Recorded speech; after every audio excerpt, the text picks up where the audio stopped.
bandiraɓe sehilaɓe musidɓe tedduɓe heeɗiɓe hettiyankoɓe yewtere men nde jama set kala e oɗo waktu yewtere mon tindi cifti daari en namdi yewtere nde ganduɗa ne heblanan mon ɗum musidɗo mon guiɗo mon Ablaye Bari gorko mo Horkadiere daare Wuro Koli. En calmini bandiraɓe men hettiyankoɓe men nder e caggal leydi e kala kadi to daade men ne kette oɗo saaha en calmini en juurima. siki ala e jammande o bandiraɓe tedduɓe ballal Allah e ballal bawgal yewti Pulagu tigi rigui kay taw koye cimtol muɗum windande gurdam kon toon tigui nayortoɗen e jamma hande o e lowdi men.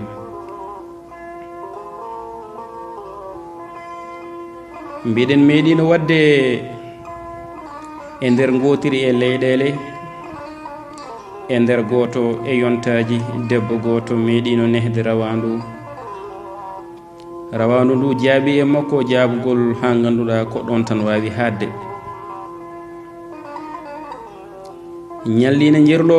ha debbo o jibini ɓinguel gilliɗi rawandu ndu joguino e debbo ndufoy kadi e ɓinguel mum. rawandu ndu horsini cukalel ngel korsa ka ganduɗa ko seka aada. debbo o welti e gilli hakkude maggel e mayru o hooli ha watti so tawi o joguima haaju yon tokoson ko wayno yaade jeehre walla ko nandi hen o woppi dambe tan o yaha o yalta o yaha. debbo o jogotako hen ɓerɗe ɗiɗi ni o ɗaccittu rawandu ndu e cukalel ngel ɓe pija walla so ngel ɗanima rawandu lelo sara maggel ina reena hay mbubu ndu jaɓata sawla sara maggel.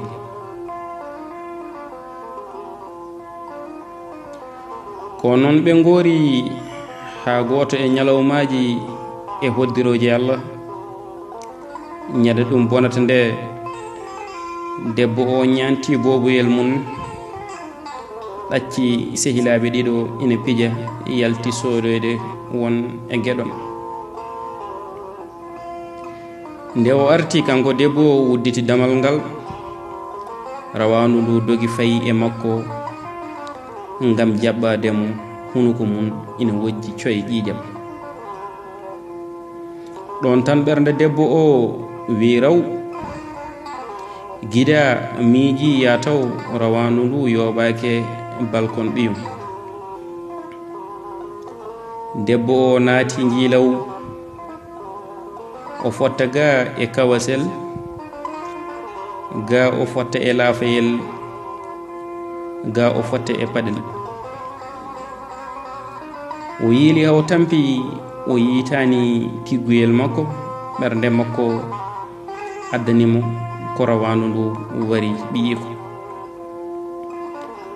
bandiraɓe sehilaɓe musidɓe kanko foof e ronkude e fawde e maggel yitere ni woni o yaltidi e mayruɓe pay ladde o felliti warde ndu toon saabu o miijo walla miijo makko hokkimo ko rawandu ndu wari ɓiyiko. o wari ndu toon o arti nde o arti galle nde o yaɓani nder suudu o jooɗi e dow leeso makko omo wondi e jiiɓayru e mette mawɗe omo andi e hoore makko yahdiɓe makko ɗiɗo wondidiɓe makko ɓe o ɓuri horsinde jaarini tan e saaha dabɓo. ɓernde makko ina awa ko boni guine makko ina ngalna gondi hawnani dille tokose les leeso. ɗum wayi e makko ni comme no koyɗol tan o yurni o yi o andi ko ɓinguel makko ngel woni toon ina fija. kulol e weltare girtodiri o dirani ngel o sorti ngel to leeso to o jaggi ngel o hibli ngel o takki ngel e becce makko ma mbiya won jiɗɗo heɓtude ngel e juuɗe makko taare gilli yumma e ɓiɗɗo taare geno e ñeeñal mum lowɗo e yumma gilli ɗi purata kiiddata yumma o ndaari ngel ha hakkille mum arti andi ngel mayani nde o woni e lennude ngel ɓinguel ngel e dow leeso he tan o soyni banggue makko ñaamo laadori mawdi mbindi coye ƴiƴam ina maayi kulol makko yirti o muga miijoji makko ngoni e wangade e nder ngandi makko hakkille makko dogi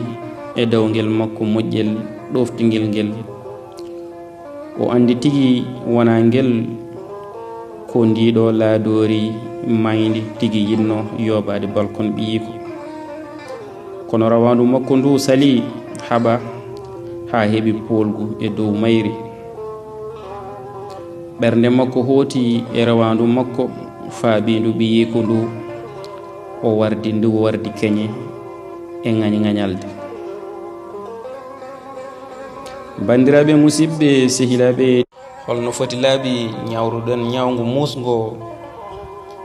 e dow keñe pawɗen hen kadi fenade musde ko adi nde nebbistoɗen hen ha ganden holto gonga o heedi bandiraɓe musidɓe sehilaɓe tedduɓe heeɗiɓe tiyankoɓe ndeɗo yewtere en gari ha en ɗo e lowdi men en beltinima kadi dendagal bandiraɓe hettiyankoɓe men en dokkodire munen kadi aadi ha saaha paaɗo so gueno haaji ɗum noon ko musidɗo moon guiɗo moon Ablaye Bari gorko mo Horkadiere walla mbiya Guelle Jabirom Demba Dogo wuro Bida Sare Laamu